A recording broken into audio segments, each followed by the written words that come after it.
We're ready? All right. Well, we'll call the meeting to order this morning. It's 9 o'clock. And Becky, would you do the roll, please? Sure. Jim Sheeline. Here. Mike Book. Here. Tom Kitson. Present. Larry Mimini. Tim Bivens. Here. Nancy Naylor. Present. All right. I'm going to start over here. Usually I'm starting over here and then I forget these folks over here. So I'm going to start. Wendy, do you have anything for us this morning? I do not. Thank you. Amazing. One time I do it right. Charlie. No, sir. Thank you, sir. All right. Paul, and I know you've got Other than plenty. the agenda, Yeah, you're a star of the show this morning. Jennifer. Just my agenda item. All right. And Jennifer, we're going to do the budget wrap up. And so when we get to your department, we'll take care of that then. And you can explain what your budget, what your adjustment is and how Okay, that's all thank going to you. work and all that. Okay. Thank you. All right, perfect. Yes, Nancy, anything for us? Dave, Nothing. Robert, All I have is that invoice I set on your table. That's part of the engineering for the project, the HVAC for the new courts building. Just for transparency, I wanted to put it there. We're going to send that to claims if it's okay.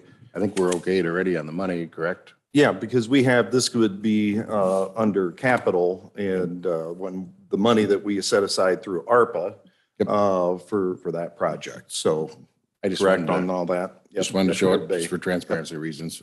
Perfect. Also, Charlie sent me an email about the Veterans Court graduation, October 3rd. I think he's got somebody at 3:30. We all should try to attend that if we can. And I think that's all I got. Okay. Thanks, Bob. Mr. Frails. I'm good. You're good. King? Mike? Sarah? And your partner in crime? Leslie Dever, filling in for Stacy Stewart in probation. Just a reminder that our juvenile detention costs monthly continue to exceed the line item budget for the Dependent Children's Fund. So Thank you for that update. Thank you. Appreciate it. All right. Now, approval of the minutes, and if you look at your agenda, we did add some things because I overlooked getting the minutes approved from our last budget meetings. So has everybody had a chance to look? So we actually have 3 there. Do you have any questions, additions, corrections? Any of that? Okay, hearing none, I'd entertain motion to approve those. Moved by Bivens, second by Naylor. All those in favor signify by saying aye. Aye. All opposed, motion carried. All right, and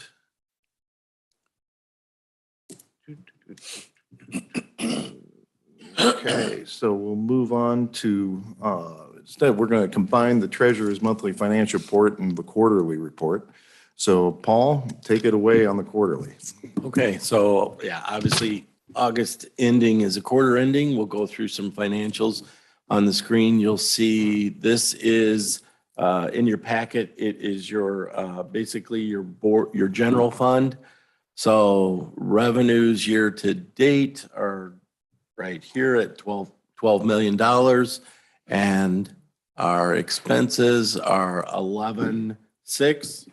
Right now, we're showing an excess of 331,000, but I will caution you guys that there's a claim out there to Amalgamated for a bond payment of 540,000 that'll go through this month. So you can see that that'll wipe that excess completely out. Then I'll switch over, go back to a cash balance. Really, this is, we went through this last month, but these are the cash balances for the county. The change between 49.9 and 53.6 is mainly, again, that is the property tax collection that we hold in one of the bank accounts until we do a disbursement. We will have another disbursement next week. So again, most of that money will flow out. You'll see that flow out before the end of November. Capital spend. I think we only really had about $2,000 this month that we added to it, and that was here in equipment and furniture. And to be honest, I can't remember what department that was. But you can see we've had our revenues there of 168,000 is all interest so far this year. Quite a bit higher than last year, but we are getting better interest rates on CDs and bank accounts. Right. Which will help the budget at the end. So the bill that Bob's presented to us, if you go back to capital, Paul. So that'll come out. I just want the committee to make sure they see where that's going to Well, land. it's here under HVAC, under the court's HVAC. We have about 1.8 million in capital appropriated for that. Right. So some of that will be there. We also, I believe, and Sarah, you can help me with this, but I think we have some of our ARPA money as well allocated for the HVAC. Yes, that's correct. We do have some funds allocated. I apologize, I don't know the number. I didn't I- bring my spreadsheet with me today, Yeah. but I can always follow up and get you that number. Yeah, But I don't know there that was we, some funds yeah, that I were just approved wanted and to make sure allocated that for we it. had something allocated. I don't think we need an exact number. Yeah. Um, Yeah, it's- the main thing on that is that we need to make sure that we have that expended, under the proper timeline, as we've discussed multiple times, and I've reminded Mr. Wilson. Correct, yeah, we have to have it allocated by December 31st, 2024. So we have that allocated right now, so we're good because it's allocated, that we could spend it all the way through December 31st of 2026. So we would have until 2026 to use those funds in full. Very good.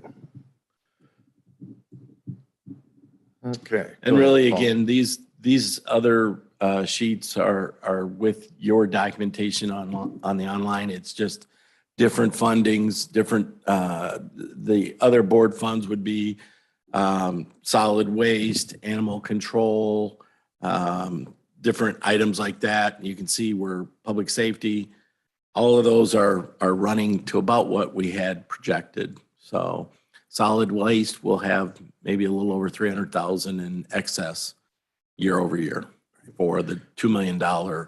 Basically, we should have a $2 million reserve in that, and we will be about 300K over that. Yeah, keep that, as far as the committee goes, keep that in mind in your back pocket. Yep. So as far as the sheriff's overtime, can you pull that up? Where are we at?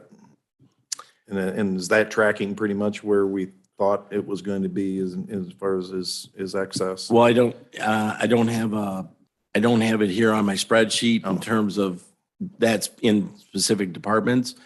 But right now, I think he's at around 250, 260. If you remember, the budget for that was 200,000. Right. And So- 2 months to go. Really, September, October, and November, 3 months right, to go. Right. Yep, Yeah. 3 months to go. So, Big sigh. so, again, most of this or all of this is going to be in your paperwork. If there's something you guys want to see, let me know. But I thought the main touch would be the cash balances, and really, I look at it as a P&L, but it's really what's our revenues and our expenses tracking to. Mhm. So as far as revenues go, we're not seeing any big breaks or any anomalies that have any concerns. No, as we're through 3 quarters, we have 12 million in revenues. We forecasted 15.4, which means we slightly just over the run rate because we should be at about 25% left. We're at 22% left. Most of what is left, though, for revenue would be property tax. We still have 2.4 million of that to come in. And again, that goes through the distributions. And again, it also depends on if we have a lot of people who don't pay, those will go to tax sale. If they go to the trustee, technically revenue doesn't, or the sale of that is a non-cash sale because it's ourselves, But sales tax, income tax, and fees, I think we'll be spot on where we're kind of moving through. Yep. And expenses, we do have a few departments that are going to be under. And I believe that will help us at the end of the year with anybody that's got an excess. We might be able to cover some of that.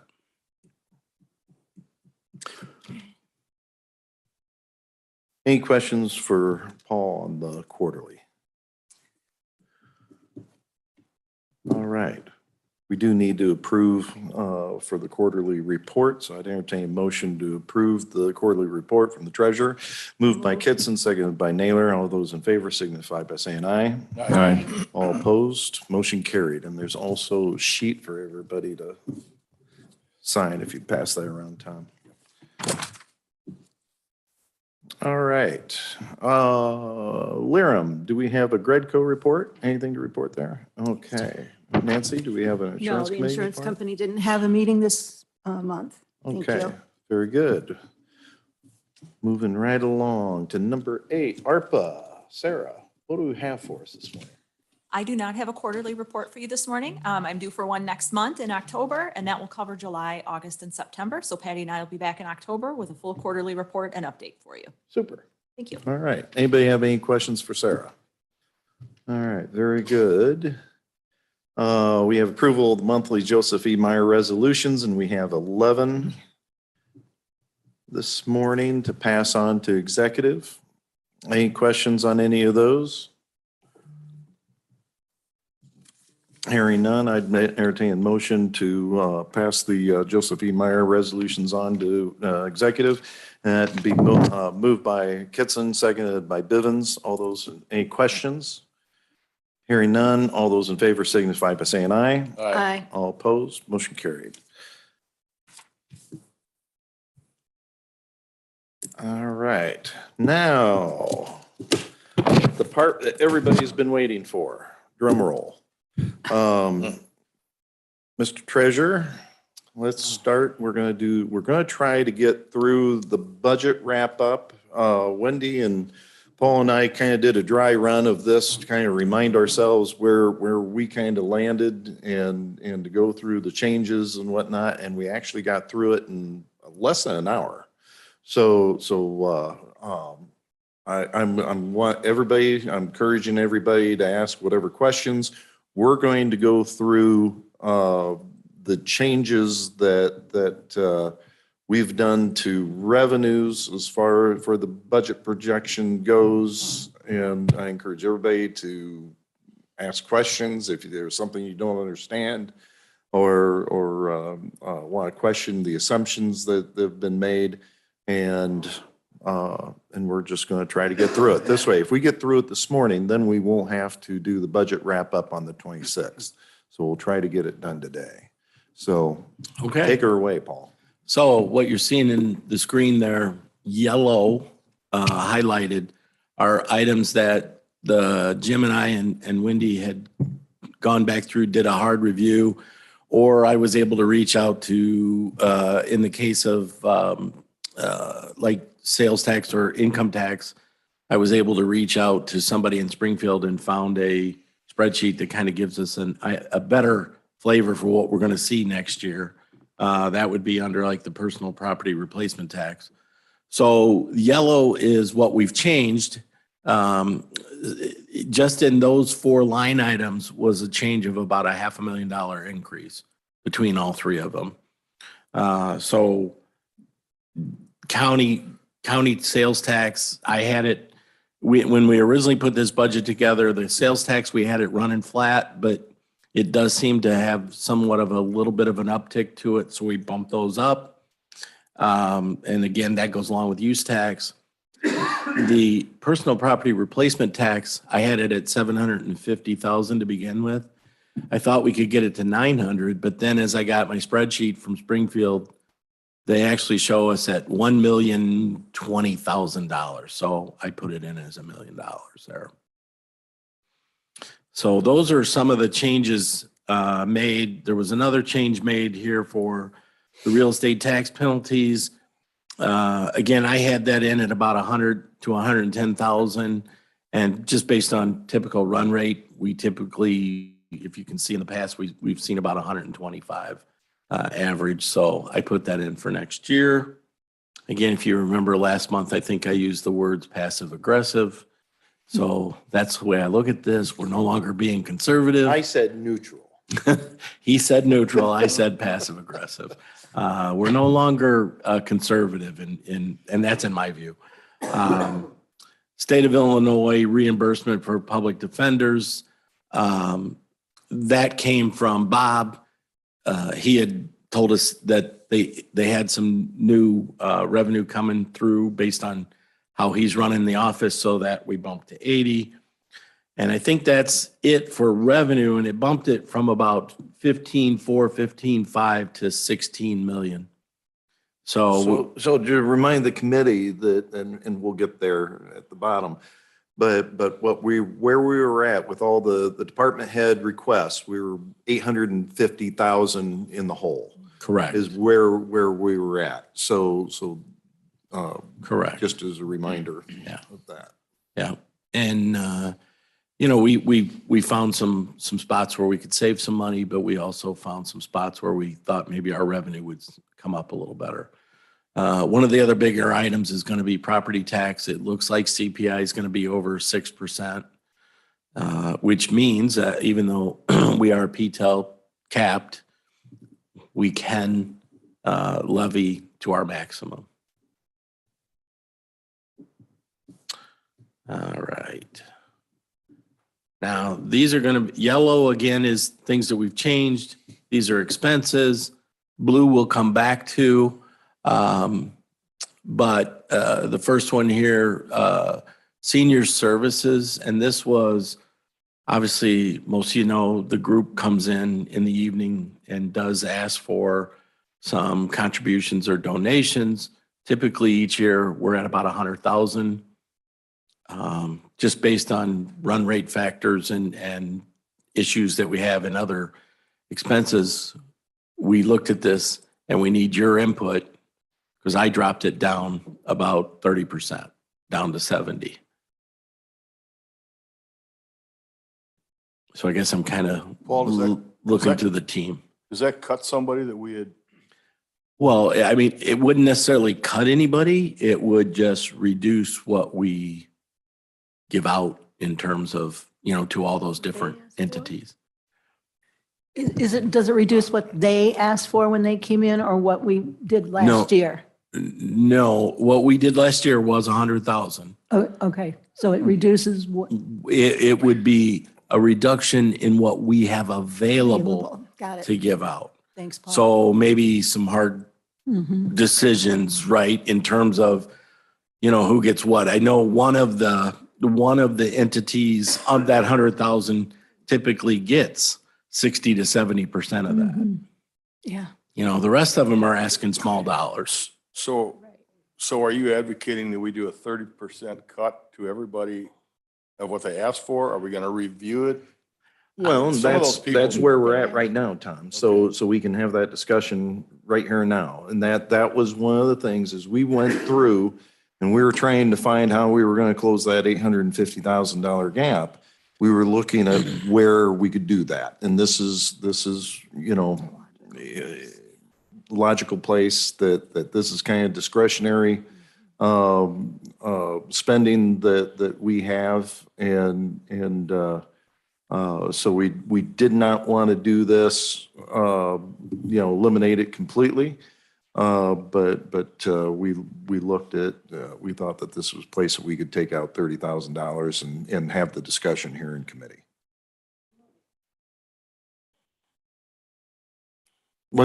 Yeah. Oh, yeah, that'd be great.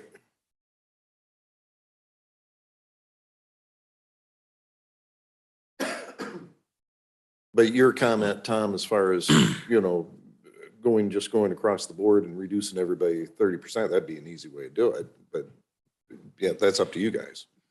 Yeah. I guess I'd like to look at it again because some of those services count on us considerably Solely. and are very important. Some of them possibly take advantage of our generosity a little bit. Yep, it's a mixture. So, I mean, we, Yep, I agree.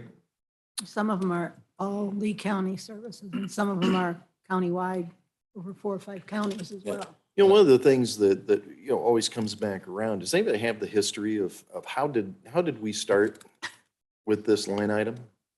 How did that all start? Anybody have that history? I think it was on the levy at one time, wasn't it? It was, and we've been doing it for as long as I can remember. It's a state statute that said you have this authority to be able to do this. So I don't know if it started when the state adopted that statute and Okay.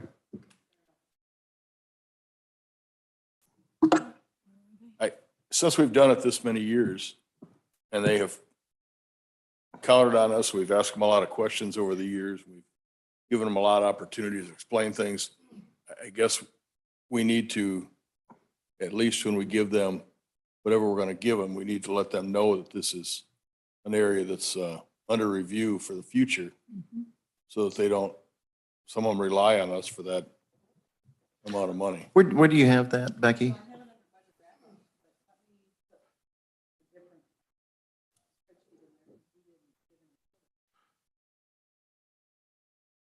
Oh, there you go. So Tom, maybe to your point, they came in month ago, 6 weeks ago to talk Yeah. about Right. those requests would be for next year's budget, meaning next year's payment.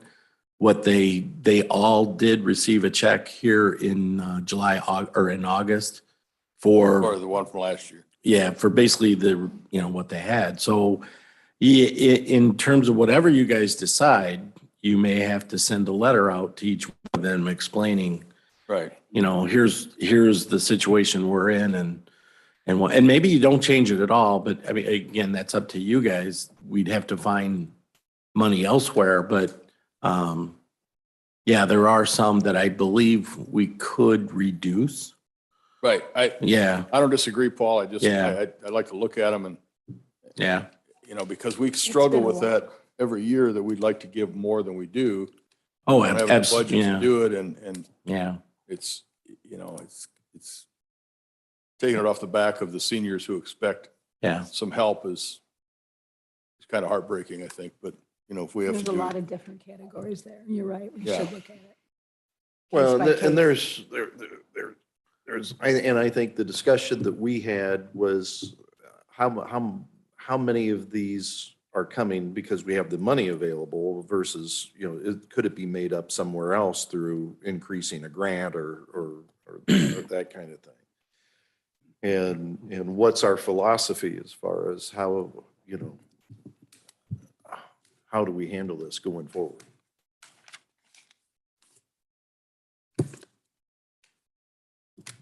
I guess like I say, I'm not opposed to what we're looking at, but I have a concern. We're only dealing with $100,000 for all these senior programs.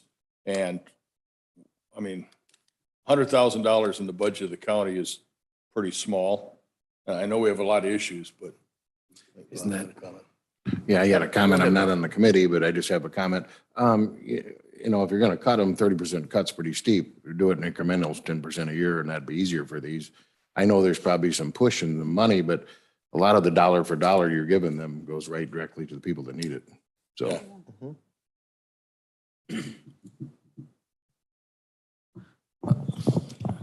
Becky, can you put that up there or no? So we can see the request.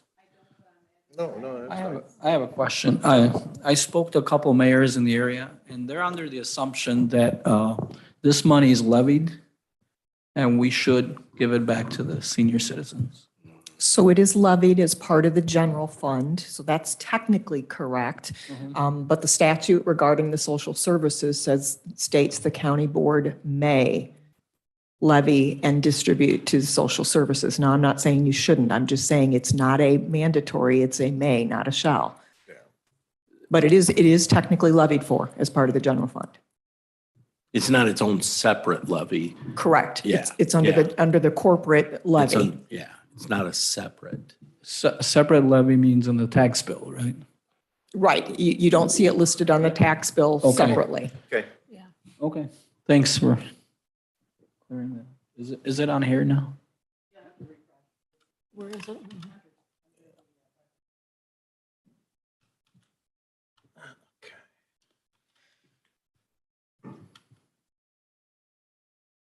There it is.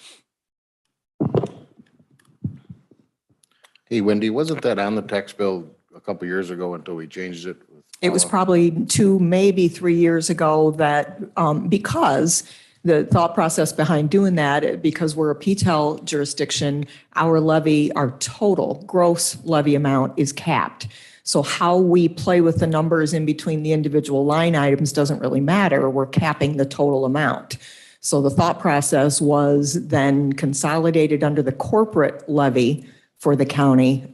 This and a number of other things got essentially simplified and consolidated under the corporate levy, which is where this is now. Right here. It was never on that. So So if it's you never on the tax bill as an individual line item. Back here too. I think it was. I think it was.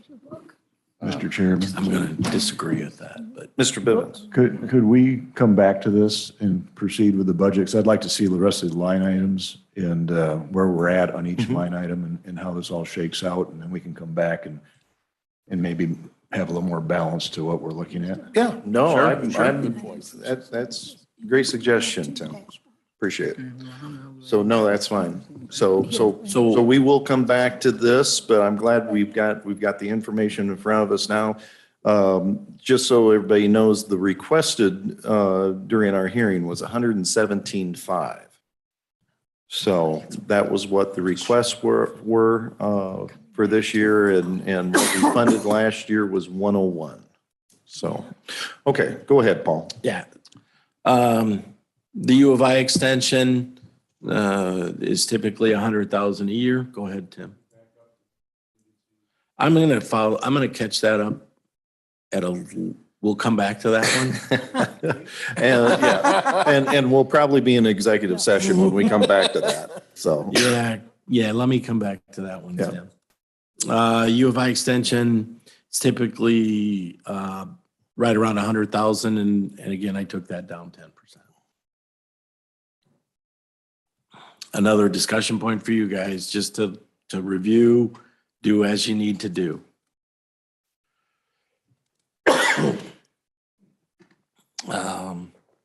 And again, this may be something you want to consider as part of the total package if you want to continue to go through the rest of the changes, but. Yeah, so then as we'll start going through the departments. On a specific department, there wasn't really, too much changed. Excuse me.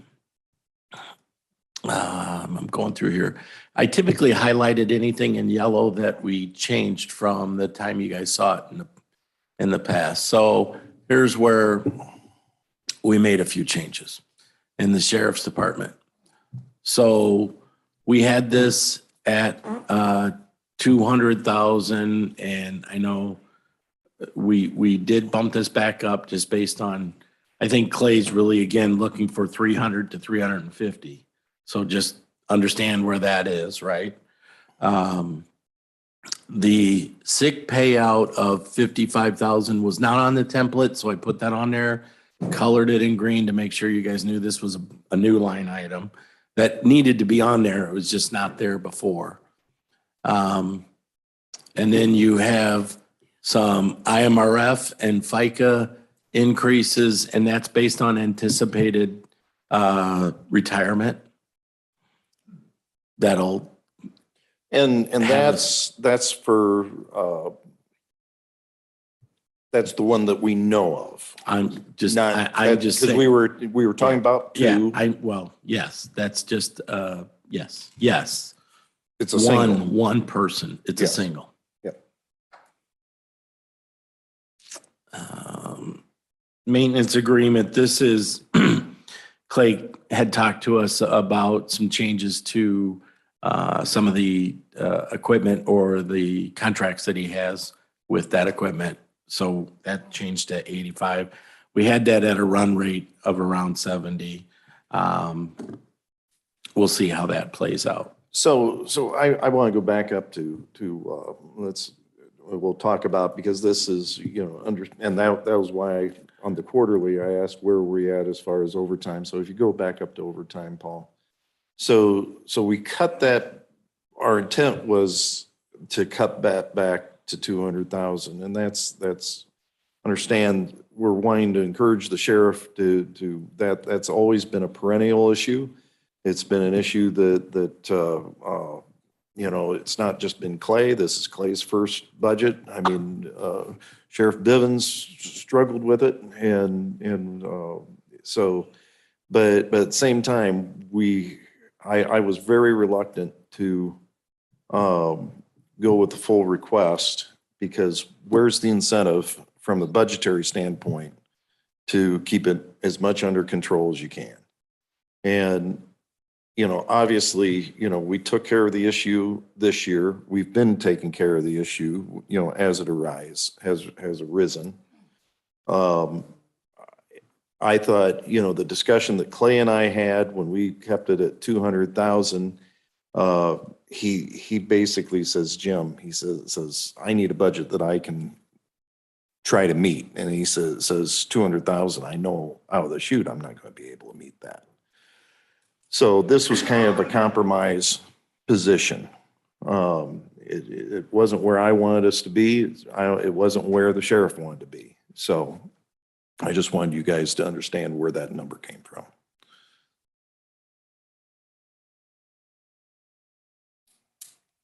Any questions?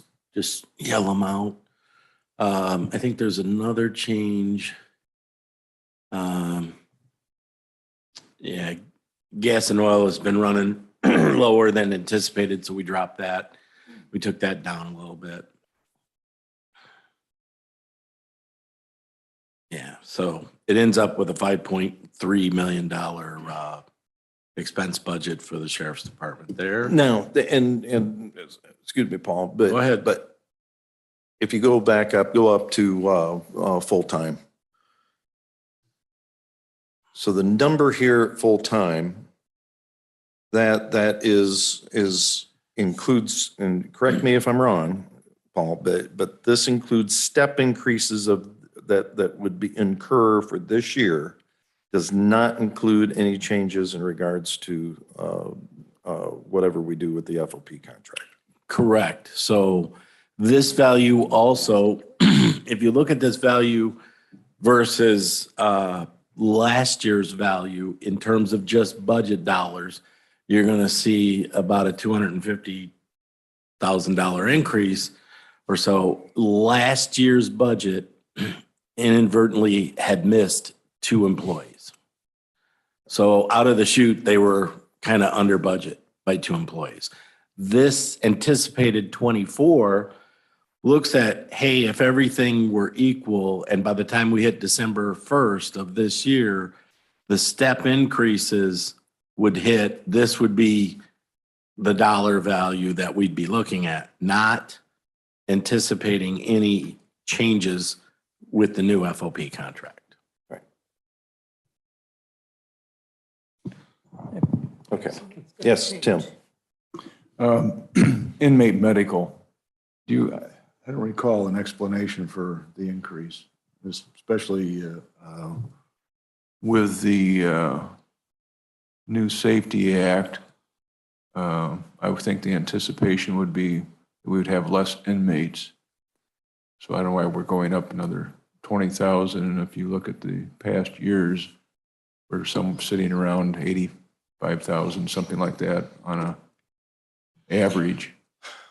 Was there an explanation? Good catch. I thought we asked Clay.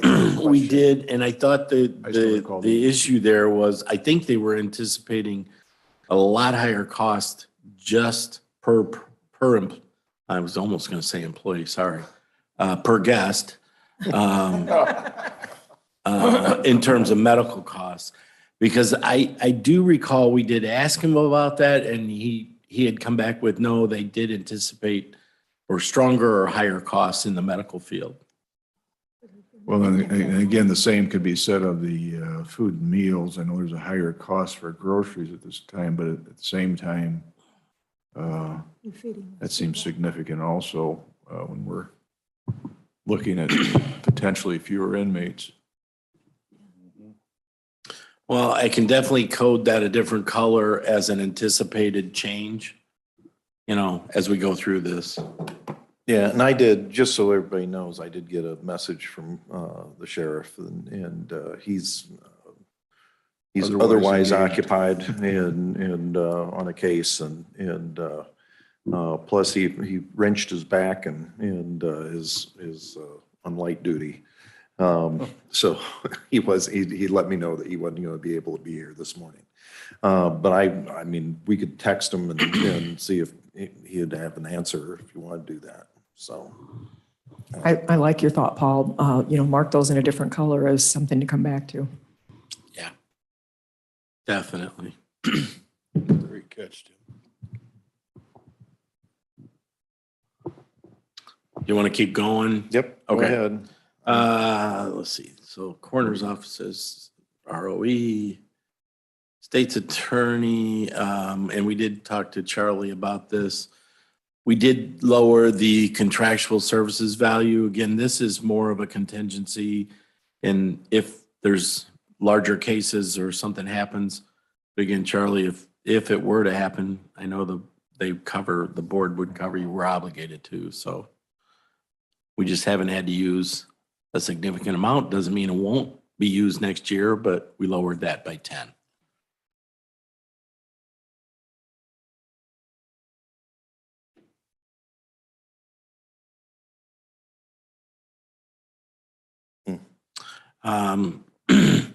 And then Wendy, if you want to touch on this, I'm in maintenance right now under telephone. And I have a note that says possible increase to 4K. I think you've come across something that we may have to increase this too. So since the last conversation with this committee, the maintenance department under, as you know, Jeff Hilden is relatively new to the maintenance department. So he's been diligently researching a cloud version of a software program that would allow him to track all preventative maintenance and safety type maintenance things like, exit signs and whether the bulbs burn out, et cetera. The platform would run us about $4,000 to $5,000 per year. But in order to operate the platform, we would need all the maintenance staff to have either tablets or be willing to put and utilize their personal cell phone for running this platform. And in exchange for that, the handbook allows for a stipend, so to speak, a monthly stipend that says, hey, we'll pay up to $50, according to the handbook, to employees on a monthly basis if they are using their personal devices for county business.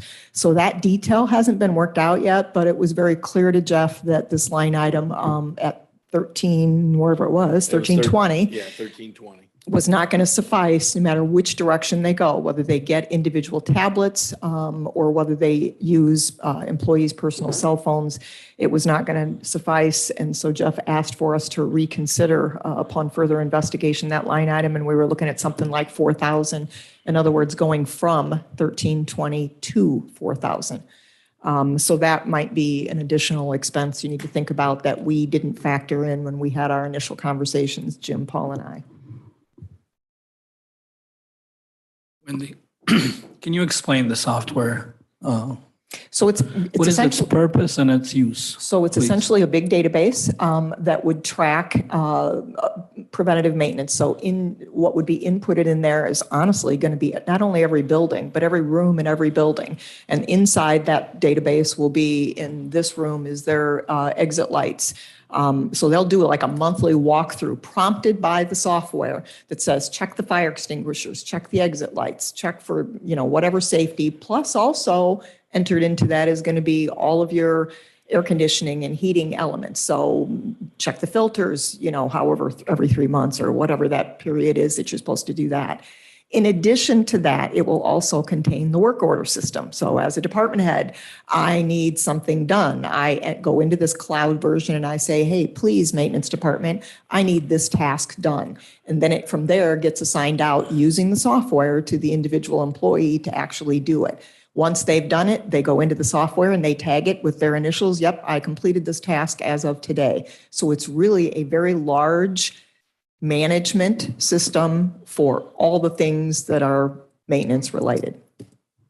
This is something that he was encouraged to do even through the interview process. It's something that we felt has been needed for some time, and he's ready to pull the trigger, but he wasn't when he submitted his original budget. That's why he didn't plan ahead for this. And Dean's back there raising his hand. Wendy, when you, I don't know if you misspoke, but I thought you said 45,000 and it's 4,500, correct? Oh, you mean the software? I am so 45,000. sorry. I am so, between 4,000 and 5,000 is what I meant to say. Thanks, Dean, for catching that. We Figured just that's- hire somebody to be our Yeah, no, head of no, the, no wonder you were or questioning the me. maintenance department, and we're adding on another $45,000. To me, that seems, No. And in fact, the software itself, the 4,000 to 5,000 is already built into his budget. It's just what we didn't think about is how are we going to disseminate that software to the employees and that, be it a platform of tablets or cell phones. Sorry, I Liram. still Where were the don't- rest of you besides I Liram know. catching that? but I still don't understand how we hire more people and now we hire more software. It's keeps adding on and adding on. I think you think about it as a tracking device and an efficiency thing. We keep hearing over and over again that we have been reactive and not proactive. This will get us on the proactive track. This is going to prompt us on a regular ongoing basis to do those preventative maintenance things, plus the work order piece of it, but to do those preventative maintenance things that in the long term will help. Yeah, somebody still has to punch it in, so I don't. So again, the request was to take it from $1,320 to $4,000. Sorry, I'm looking at the wrong one. I'm looking at naturally, yes. So, okay. Yeah. Thank you. All right. Keep moving through there. County board per diem wages, we dropped 10,000. Again, I'm going to let Wendy kind of take this one over. So I've been having some informal conversations with all of you when the opportunity presents itself on the idea of reexamining the committee structures that we've got and taking a look at, when we restructured about a year ago, did we hit the mark? Or do we have committees, standing committees that are efficiently operating and that have, tasks to do? And I think we've got some room for improvement there. So with that in mind, it's possible we can shave $10,000 off of our per diem. If you'll notice, we went from fiscal year 2022, 48,000, we bumped that to 70, largely because we didn't really know with the restructuring what it was going to look like. It was hard to imagine how many meetings, and especially the focus group meetings, for example. So, but I think there's an opportunity there to shave off some of those dollars and re-examining a little bit, tweaking a little bit what we did last year with regard to the committee structure.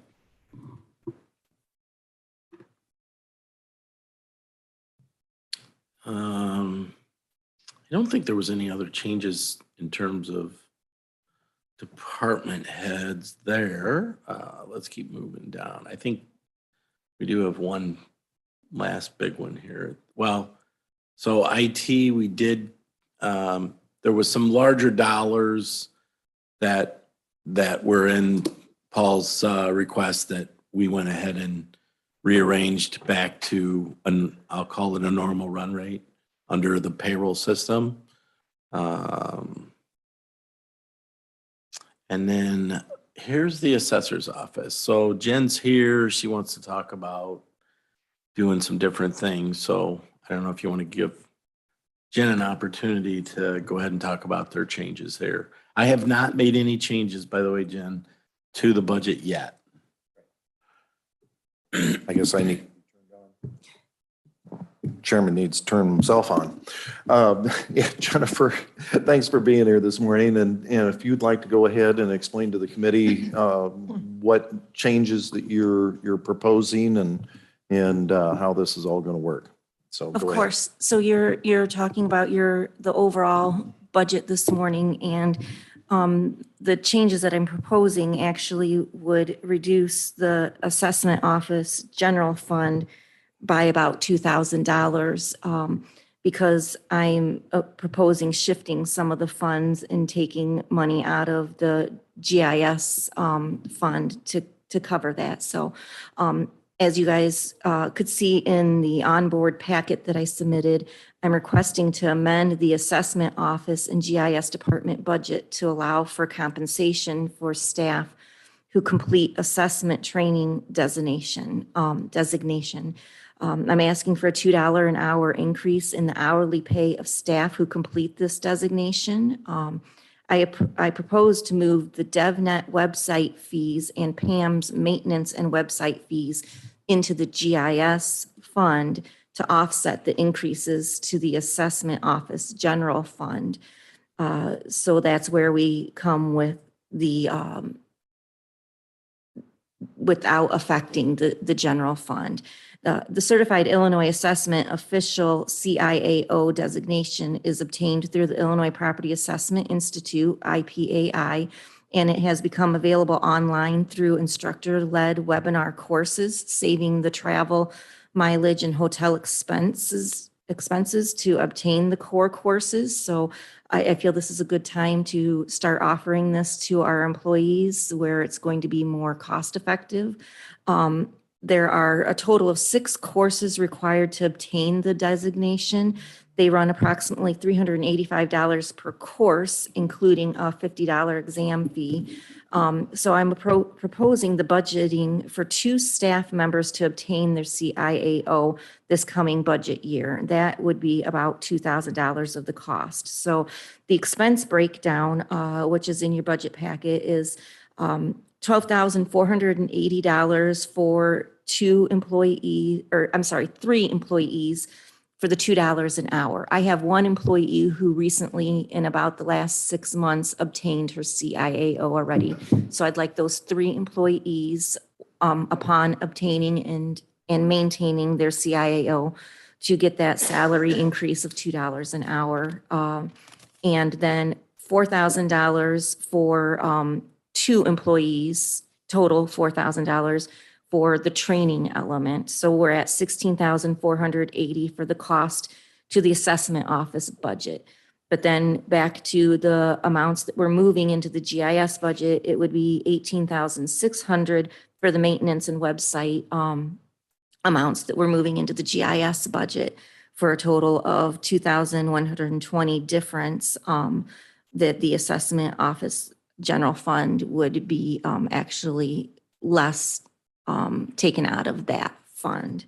So that's what I'm looking at is doing that. I believe that it would better our overall office to have those employees be able to get that training for better equity and efficiency in the assessment office. We have a lot of responsibility to be assessing and bringing in those tax dollars, and I want to be able to do it more efficiently and equitably. Are there any questions? Questions for Jennifer?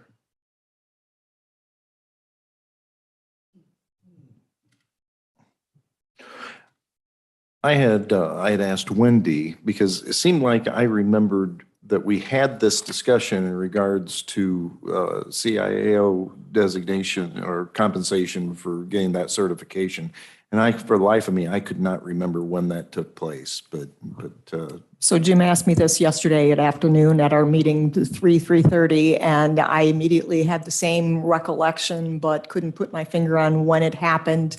And what he asked me to do was do some research and see if we could find anywhere in minutes or otherwise when that happened. And I didn't have a chance to do that, but my recollection was the same, and I'm sure it came as a request from me.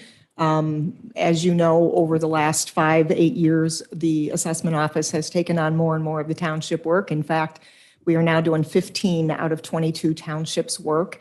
So before it was not as critical. Now that we're doing all that township work, what happens is it's being done right now under the umbrella of the county assessor's CIAO. But what that creates is a bit of a funnel when you only have one person with the designation that can do all the quality control and have that oversight. So I have no doubt, and my recollection is that I did ask for this in the past. I have no doubt that we discussed it. I just don't remember when, and I didn't have time to research the, approximately when that might have been and find some sort of documentation. And obviously, if I did do it, I didn't do a good job of documenting it because none of us can remember. So my apologies to Jennifer for that.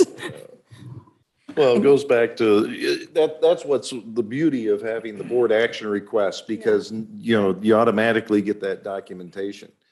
But And we talked about this yesterday. Gee, if only we'd had a board action request form back then, Yeah, we could go right. back and look at it. Exactly. To But- follow up, I'm sorry to interrupt, Jim, just to follow up a little bit with Wendy, I agree that the township assessment work is definitely a weighing factor, that we're taking on a large amount of this township assessment work. And I'm the only one with this CIAO designation. Until recently, one other staff member received it, and that's a large factor there. Also, the increased new construction in commercial business is also a weighing factor on my mind. I know with the Gateway project and other projects coming in, there's a large amount of commercial projects that are going to be coming down our pike. I've done estimates for several already, and I'm the only one that's doing any kind of commercial work right now. So there are things that I know that I'm the only one that does right now, that we really need to get our staff more educated and prepared to do, so that I can spread some of that workload with them and feel confident that we're treating everyone equitably and fairly and bringing in the correct EAV for the county. The other thing, speaking to having this conversation in the past, I don't know if that conversation was had in the past, but I know that there is a resolution from 1999 that is still on the books, as far as I know, that we do allow for compensation for employees with education. So there is very outdated, but there is something still on the books that allows for increased compensation. So just for information purposes, Jennifer, can you expound a little more on what the CIAO designation actually, what that does and how that because it's fairly extensive training. Sure. So in your packet, I had outlined the courses are 15 credit hours, but basically they're 2 full days of training and then an exam. And some of the classes are Introduction to Assessment in Illinois, Property Valuation, Basics of Mass Appraisal, and Ethics in New Assessment Professionals. So that's like the 4 core courses. And then in addition to the 4 core courses, there's 2 elective courses that you can pick from a plethora of courses. Some of those alternative elective exam courses that you can pick for would be homestead exemptions, which our office does all of the homestead exemptions. Practical math for assessment officials. We do a lot of math and very specific type of math. Residential data collection, valuation of farm buildings, and many other type of courses. So they're very specific courses for our office needs. I had some conversations with some of you all individually about how this designation is a designation specifically for the assessment office, and I feel that it would promote the longevity of our employees. They would be more invested in staying employed with our office. They're not going to take this designation and go work anywhere else. It's specific to the assessment office. These employees are residents of our county. They're not going to go somewhere else with this designation. It's only going to be useful to them here.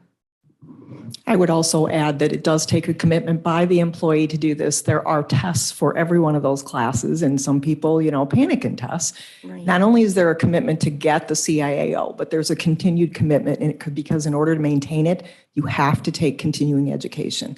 So it does take a commitment by the employee to actually do this. And so for that reason, having, besides all the other reasons Jennifer's already mentioned, it makes sense to motivate them to be willing to put that time and energy into doing something to better themselves, but to also better the office. Correct. I have reached out to several other counties, and I know Whiteside County, I'm not exactly sure how they structure it, but she said that it breaks down to $1.64 an hour for their CIAOs. Livingston County is paying their IAOs $2 an hour. And there was one other county that's paying them $1 an hour. So I feel like I'm asking in the realm of what is being paid for the counties that I've heard from. Any questions? I have a question. Yep, Larry? You mentioned that you're doing work for the townships. Are they also helping with this? So the They do township, compensate us, right? they do pay us, the county. The townships that do not have township assessors appointed or elected, they do pay us contractually each year. So they're paying into the county each year for us to provide the services. So we are bringing in money that way. Last I remembered, it was in the neighborhood of about, just to give you an idea, Liram, it was about $70,000. Now, I'm a little out of touch because I've been gone a couple years, but that's the last recollection that I had. Thank So, And I don't have that total in front of me either, but I could get it for you. No, it's all right. I just remember you're short on the township assessors, so. Exactly, and I'm afraid that may increase in the future. Jennifer. Thank just- you. Just Tom, for go ahead. clarity, while they're taking these classes, these 2 days, are we going to end up incurring overtime to make up the work that, if you spend No, I 2 don't. days in class? I don't foresee any overtime. The employees will take the courses during work hours because the new platform is a webinar with instructor-led classes during regular daytime hours. So the one employee that has already obtained her CIAO did that in our conference room, I believe, on the laptop during the day. So she was away from her desk and did that, but she didn't incur any overtime. She did study at home at night and did time on her own to prepare, but we did not have to pay any overtime to make up for her work. We were able to absorb that. Okay, and then so starting wage would not include this $2 for a replacement employee. No, that $2 an hour would only be given once the CIAO certificate was obtained. And it would only don't stay continue. certified, they would lose it? I'm sorry? If they don't stay certified, they would lose it? Correct. If they don't continue the continuing education and they lose their certification, then they would lose that. Of the counties you talked to, were there any that did not pay anything?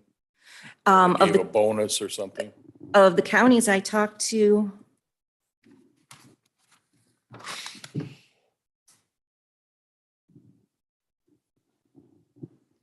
I had 11 responses and there's only 2 that didn't pay anything. One said that it's a union and it's written into their contract that they have to obtain their CIAO within 2 years. And the other one just simply said that they require their employees to get their CIAO. So out of the 11, there were 2 that said that they don't pay anything. There were 3 that said that they don't have anything right now, but they're working on it for their budget for next year. They're very interested in starting it. And there's 6 of them that currently pay now. My concern is that the message that goes to the rest of the county is, how did they get a $2 raise and we didn't? I mean, I understand what you're doing. I'm not opposed to that, but I just have some concerns of how it's viewed in the county, the rest of the employees. I definitely understand that concern, Tom. Our office is the only office that has a requirement for any kind of certification for the position. So that's where I fall back on, is that we have a requirement for this CIAO to do our job. So I would like to motivate my employees to get this certification so that it's not all falling on my shoulders, and so that we're more equipped to handle the large responsibility that's on our shoulders. Jennifer, I have a quick question. I'm assuming that you probably will be having these 2 people go through these trainings at a different time so as not to overload your office. Right.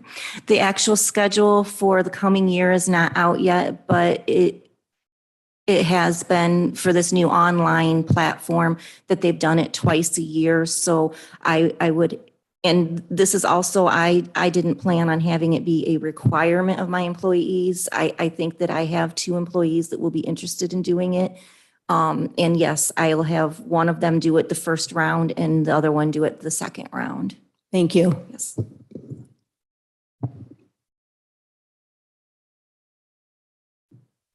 Any other questions for Jennifer? All right. So just as a reminder for the committee, this ends up being a net benefit to the general fund. It does incur an increase in the GIS fund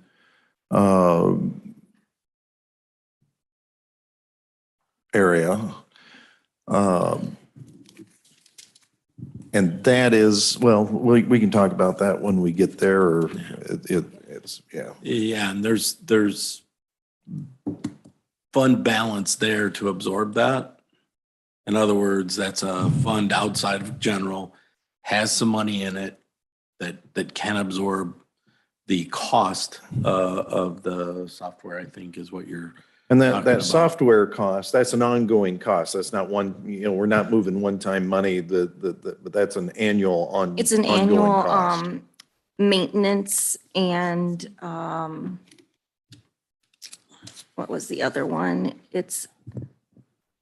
And then also that GIS fund has a revenue source Right, the GIS fund has a revenue source and that could pick up.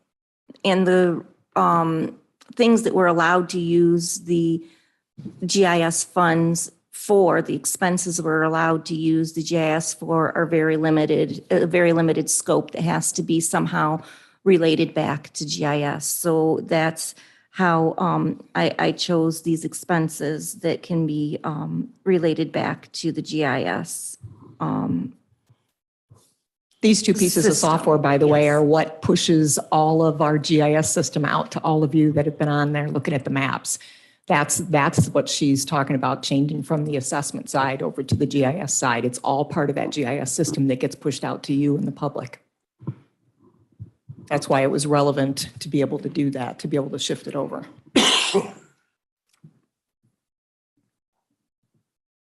Okay, any other further questions in regards to the assessor's budget? Any comments? My only comment is I think it's really important that that office is we want as much professionalism in that office as we can possibly get, and I want to compliment Jennifer for being creative and how she solved an issue that shielded the general fund budget from an impact, and but we need that office. With properly trained individuals, and I know you have a great group down there, and and that does a great job. And I think we're really lucky as a county, because over the years, I've heard nightmare stories of how, inconsistency in assessments can really cause problems. So anyway, Thank you very much, I Jim. I appreciate appreciate that. that. Yep. Yes, Dean. I just got a quick question. Is this something to consider if we're going to start doing more of this for the townships and stuff to increase our fee structure to cover things like this? We already do, right, Jennifer? Yes, Cool. yes, exactly. The townships do pay into us. Is that what you're asking? Yes, the townships pay into the county for our services to cover their township assessment. Right, but my question is, do we need to change the fee structure, increase it? I mean, for the services that we're, Oh, yes, I'm sorry. I did kind of miss that. We have it built into our contracts with them to increase automatically 3% every year to keep up with inflation, basically, yes. Yep.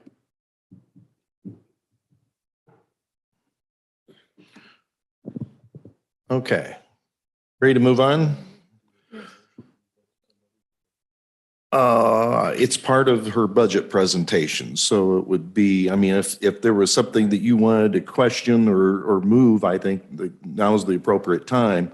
But we can integrate this to her budget request, and it'll be part of the overall package. So if you want to make those changes, Paul. Yeah, I'll be putting those together and then we'll probably net those out with the maintenance, and you're still at a net 0-0 effect to the total, to your total bottom line. In other words, with the increase to the maintenance for either their tablets or their phones, this is a decrease. They're basically both the same amount. It'll be a net wash to the bottom. So. Moving money. Okay. Is everybody good, or do we need to take a break? Good. Everybody's good? Coffee break. If everybody needs a coffee break, we can break for 5 minutes. Is that okay? All right. I hear physical needs going on, so yeah, let's take a 5-minute break. Thanks.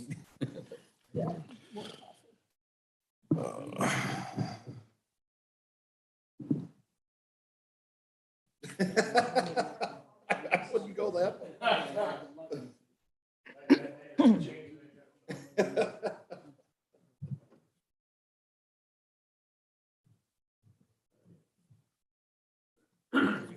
Good morning. I hope you're feeling better. I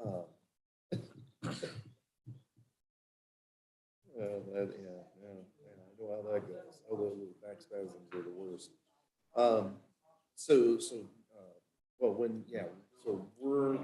We're just on a 5-minute break. I forgot. I was gonna, because you're wanting to bring him on before, like, as soon as possible. So we need that's gonna have a budget impact.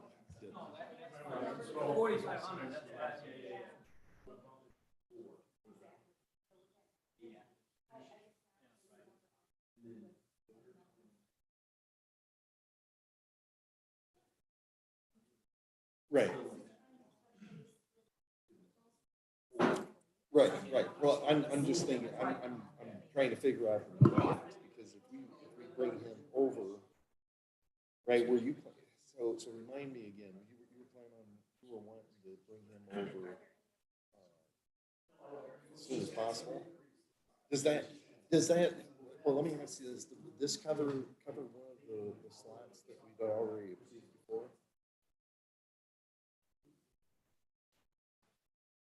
Those slots are filled. Okay.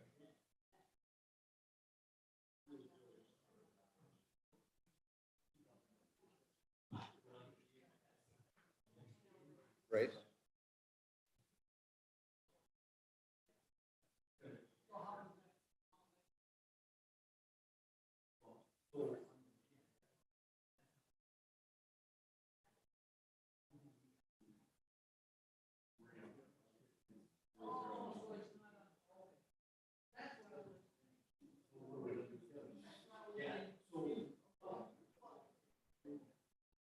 Okay, so I'm trying to think of how legally we can do this. Let me talk to, because let me talk to Paul and Bob. And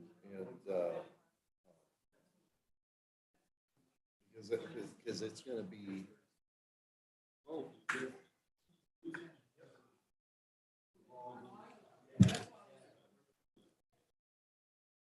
Yeah, right. Right. But that was the question I had is that one of those two slots? But you're telling me that got those filled.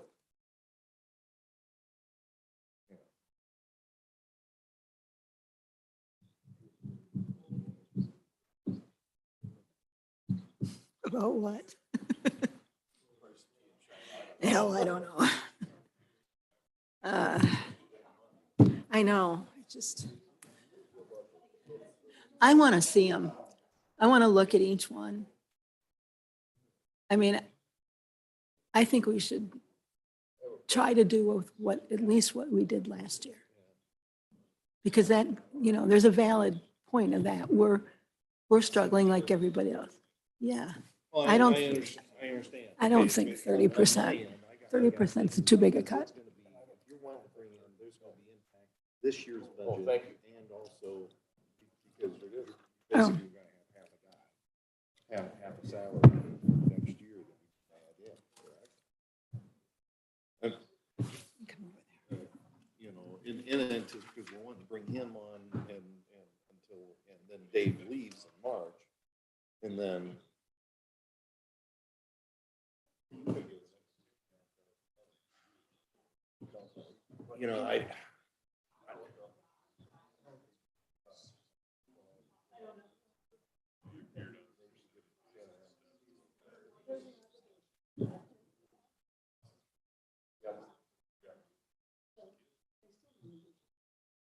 Right.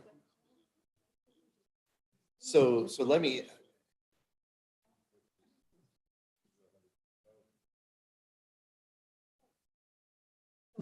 Right. So yeah, but okay. So what I need is going to be, we need to adjust your budget request. And then, because we're going to have to reflect that half salary. So I'm going to need that number. Can we hold off and I'll need to run it through committee.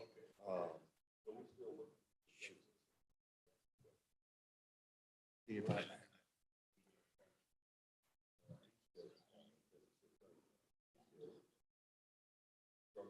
Well.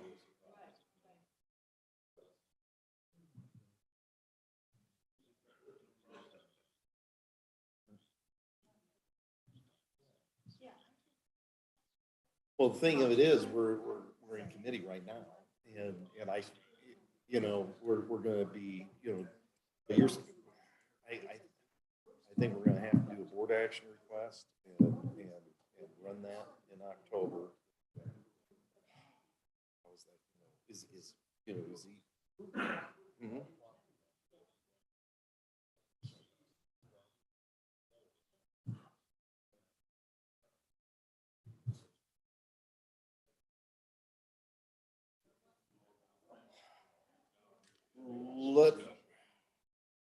Let me have a chat with Bob, but I think I'm gonna have to have you hold off until you make the approval from because we're gonna need, it's gonna be a budget impact item. I just don't see anything around that. I understand what you're doing, and I'm with you. I'm looking at it from the mechanic side of it. Mechanic side of it, bless it.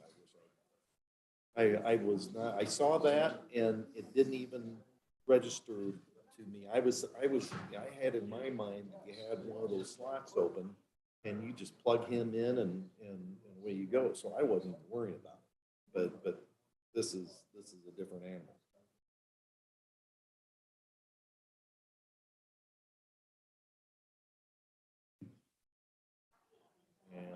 Yeah. All right. Let me, I'm gonna have to get the finance committee back crowd here, so let me talk to Bob and see what we can do, and I'll let you know. All right, thanks, Bob.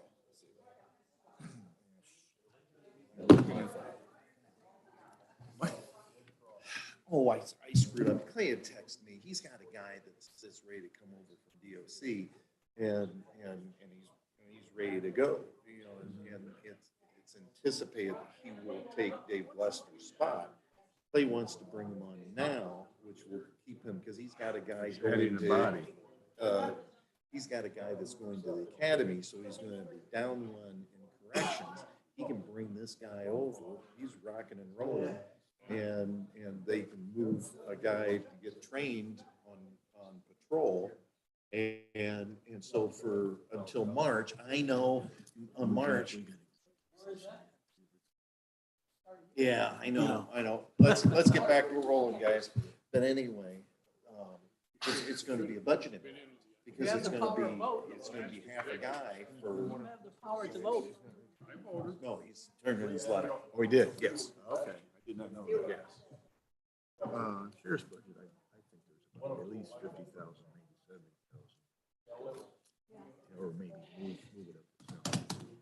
On where? Several line items. There's about 3 line items in there that I think, if you average them out, I don't know why they increase. Okay, well, let's go back and we can go back and look at that. Yeah. Go back. Okay. Okay, we have to come back. Okay, we're back in session. And just noted that the chairman worked through the 5-minute, or 10, end up being 10-minute. Noted. So, yeah, I want a Valentine, Nancy. That's right. That's not what I said. Yeah, exactly. Okay, Paul, go ahead. Where'd we leave So off? really, the only thing we have left to go over, last change is in our transfers or our support, if you will, or of different departments.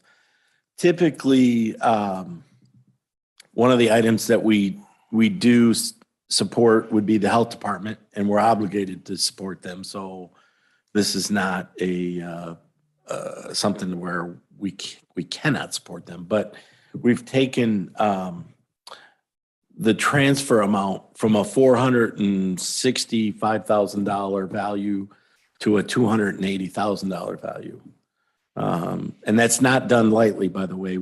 I did some reviews.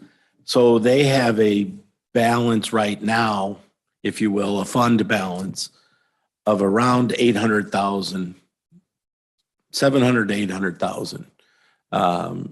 So instead of giving them, the 465 for the year, I pushed it to 280, such that should be enough to cover costs that they do have. Plus, they also have their own revenue streams and expenses, but it would also leave them enough that they would probably end next year fund balance of around 400 to 500,000. Their typical run rate for expense outside of the revenues that they get would probably eat away. That would be a 6 to 8 month fund balance for them at the end of fiscal 24. And if you remember, the conversation that we had with Kathy was that we were targeting that range as far as, and she's been well in excess of that. So she's not real comfortable with this, to be honest, but at the same time that this is part of how we close that gap in the budget. So the bottom line for you guys to see, I guess, if you will, and my cursor is on that, it's our budget is balanced with an $838 excess through all of those changes that we went through. And I'll leave out one change, but basically we're at a balanced budget, but there are some things that we have not taken into consideration yet. FOP being that one. Right, so we've got, so one of the things, let's jump, so we're gonna leave the general fund real quick. We've got Dave Anderson here. We need to run through highway real quick. So if you could pull up highway, Paul. And what we'll do is we'll go through the main item that he's got, and then we're gonna go into executive session. And he's got an item that Dave's got an item we need to talk about, and also we can finish up some things in the budget wrap up in executive session. So if you could pull up highway. Highway is on the screen. There we go. And Dave, take it away. Sure. I think the main item would be the equipment line item. It's a big dollar item at 800,000 because we have rolled money ahead into subsequent years because we haven't spent it under the equipment line item, because we haven't been able to physically obtain the equipment we've wanted to obtain, specifically trucks. So I just wanted to, and that was a discussion item that we had at the budget hearing and how we could make that happen. And so subsequent to the budget hearing, actually in the last couple weeks, I'll be able to spend up that 800,000 in the 2020, in the upcoming budget, 2024 budget. And I'll just give you an idea how that will play out. First off, we do have a truck on order. It's just not in hand. We actually have it ordered and actually have an upfit scheduled on that truck. And I'm using numbers that I'm just rounding up slightly when we talk these numbers, be it around $250,000. We have a 1-ton truck with an upfit on order, just not in physical possession, around $100,000.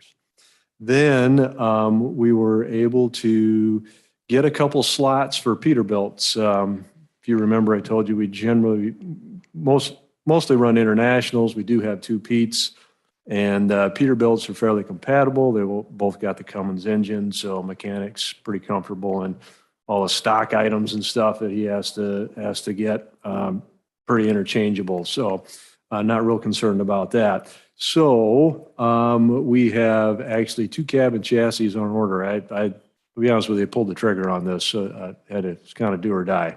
So this would be through Sourcewell through Benells, okay, is how this is going to work. So we got 2 Petes coming, cab and chassis and an upfit, all right, be around 300,000.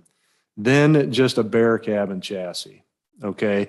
And the reason we didn't schedule the upfit on that necessarily is because that would put us over 800,000. So we'll have the cab and chassis, and then we'll do the upfit for 2025 is how we'll handle that. So that pretty much spends up $800,000 right there, with maybe a little bit of change.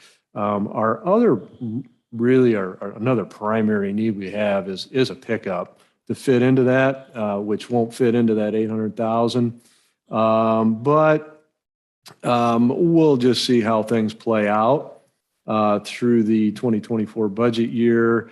The way to cover cost on that, if we really need to pull the trigger on that, would be in the sold equipment line item. I can't see it up there real well, but I think it was plugged in at around $10,000. Well, if we have a couple used trucks to get rid of, we'll be able to bump that up. I don't know what it's going to bring, honestly, maybe 25 a truck, something like that. We'd have a little extra revenue to cover that cost, but we won't. Nothing to deal with on this budget or this discussion right now. So just wanted to give you an update on that since our budget hearing. I know there's a little concern about we keep rolling this money forward and never get it spent. I think I got it spent through 2024. And he does have that value in the fund balance. So he does have that money there to, such that we wouldn't have to use any money out of county general. Correct. Glad to hear you got them. Glad to hear you got them ordered. We're able to get them ordered, not on your part, but on their part. Yeah, We're able to get they them. got them. Like I said, they'll run through Benells. We put a $10,000 deposit down on that because they have to put the 10,000 with the OEM. So they just carry that through, Times have changed. Before it was you get no check until we get the equipment in our yard, but that's the way the business is Gotta right do what now. you gotta do. And that's standard across the board. That's how everybody's having to do it. Oh, glad to hear you got them. Yep. Okay, we done with highway budget? I believe- Okay. I believe All right, so.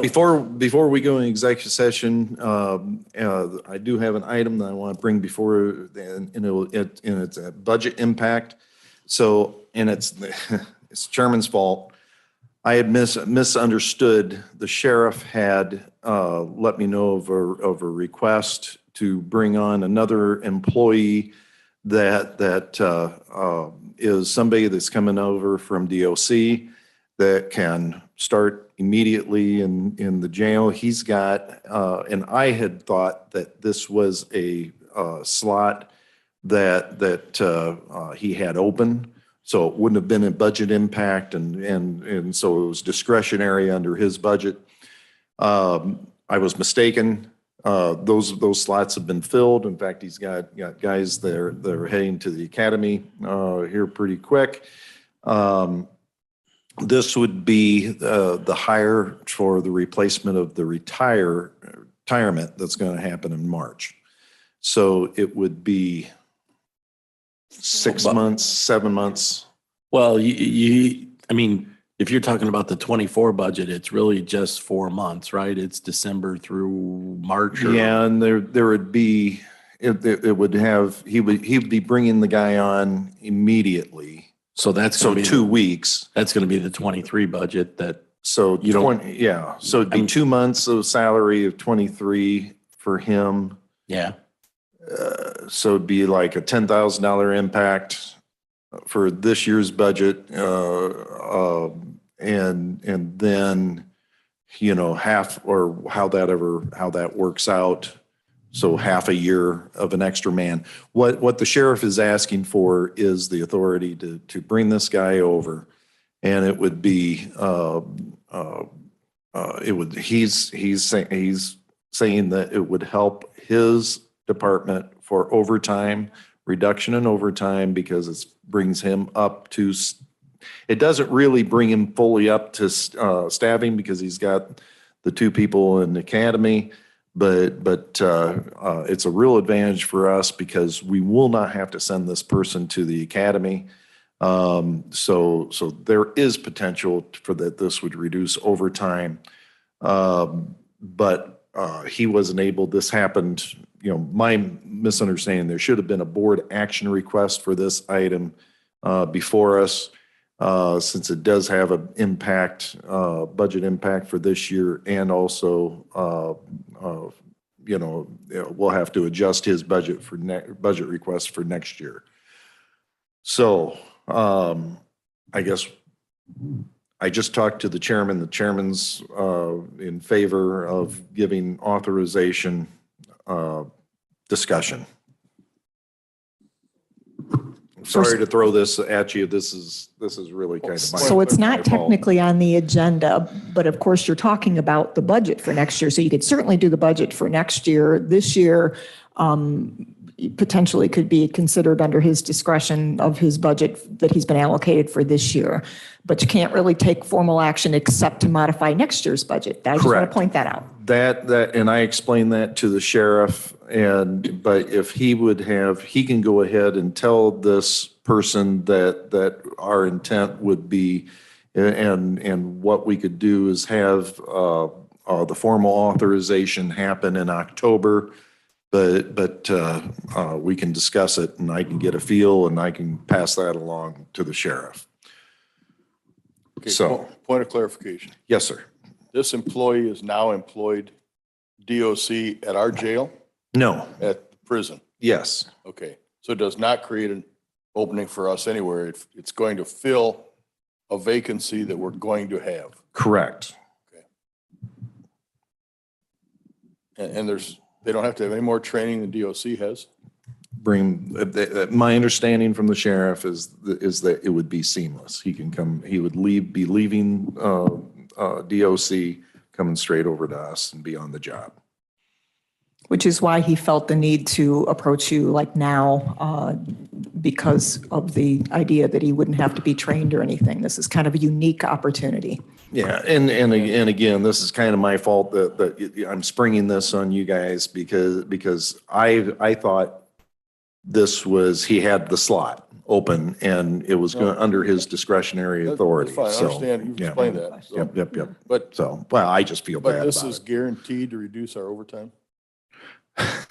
Well. Well, that was exactly my question. We've sat here for 8 years and listened to overtime reductions and never gotten them. So I'm a little gun shy, but you know. I can only, Okay. I can't, that's a sheriff question and that's That's what you were something. told. I- Yes. Yes. All right. That would be, that was immediately, and of course it would be, that would be Clay's comment that this is going to help him reduce overtime by doing this hire. So, Can I make a comment?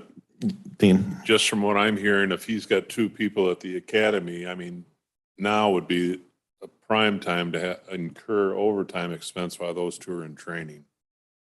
Just throw that out there where this position would help there from my, observation. Yeah, and that was exactly, his rationale is that he's going to be incurring overtime while the folks are at the academy, and this is going to offset that.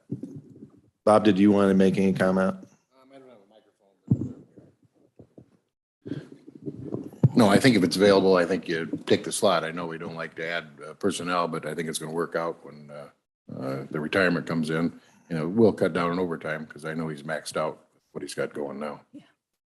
So what we discussed, Bob, is since we did not have the board action request and it wasn't on our agenda, we're not going to be able to approve it today, but we've had the discussion. If we get a tentative consensus that we would do the formal authorization next month, but we can go and tell the sheriff that he can go ahead and let that candidate know that it's in the works. What time frame is the candidate going to be available, or how's it? He said that he's ready to go now. I- He's got to give us Well, he's 2 gotta give a weeks. notice. He's got to give us 2 Yeah. weeks to DOC. Yeah, I just hate to wait a month. And I don't know what the vote is here with you guys. If the board action request is something we come up with, can we go around that, Wendy, or not? Well, that's kind of what I was saying earlier. I mean, this committee can certainly, as part of the agenda item budget discussion for next year, can modify the budget for this. But otherwise, would this fall under his discretion? With your consensus, would this not fall under his discretion, given the budget that he's been given for this year? Could he not move forward with that? Is that acceptable to all of you?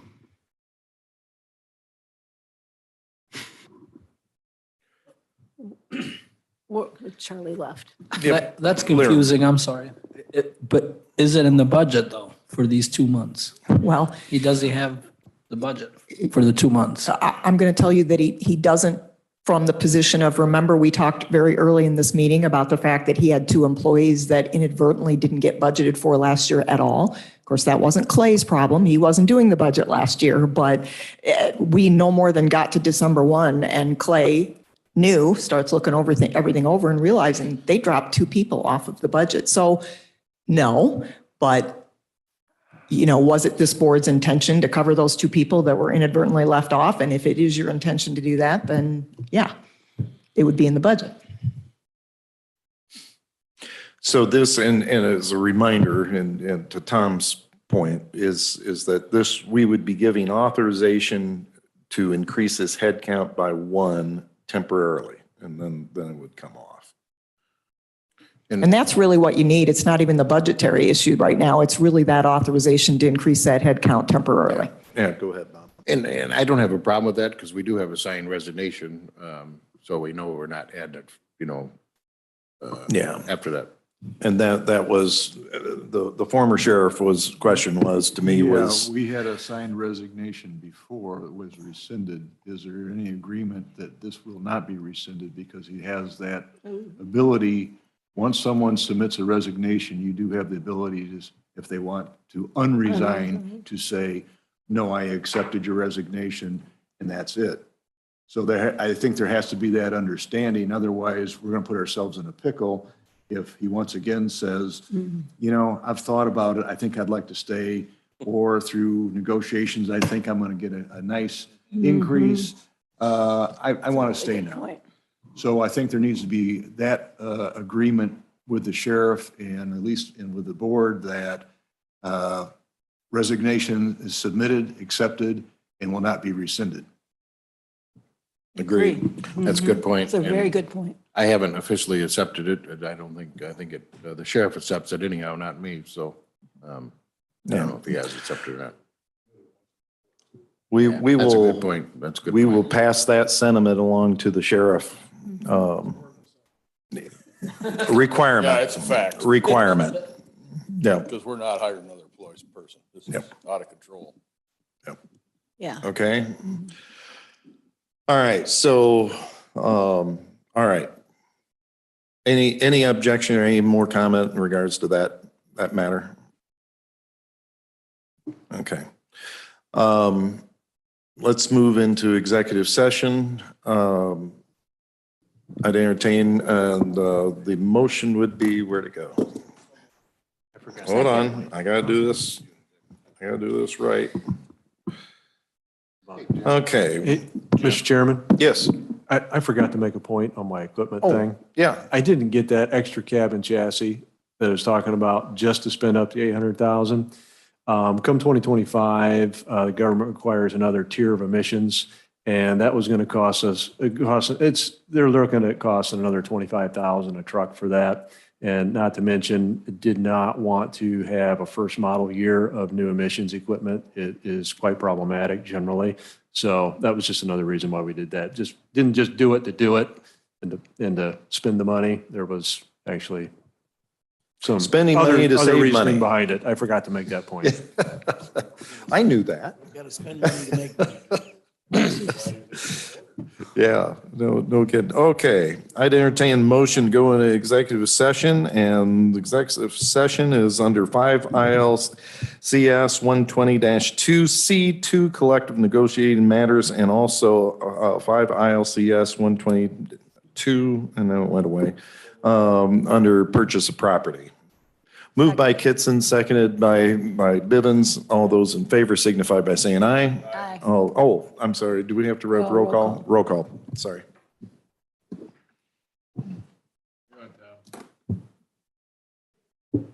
Tom Kitson? Yes. Jim Sheeline? Yes. Mike Book? Larry Mimini? Yes.